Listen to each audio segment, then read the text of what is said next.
ஒரு வீட்டில் மூத்த பையனா பிள்ளையோ பிறக்கிறது ரொம்ப கஷ்டம்.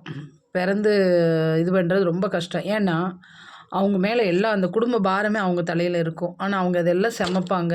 வீட்டு பொறுப்பை எடுத்துக்கிடுவாங்க. வீட்டில் அண்ணன் தம்பி இருந்தால் அவங்களுக்கு கல்யாணம் பண்ணி வைப்பாங்க. ஒரு வீடு கட்டுற வேலை இருந்தால் எடுத்துக்கிடுவாங்க. எல்லா பொறுப்பும் அவங்க எடுத்துக்கிடுவாங்க. தனக்குன்னு அவங்க எதுவுமே பண்ண மாட்டாங்க. எல்லாம் பண்ணிட்டு பார்த்தீங்களா, அவங்களுக்குன்னு எதுவுமே இருக்காது.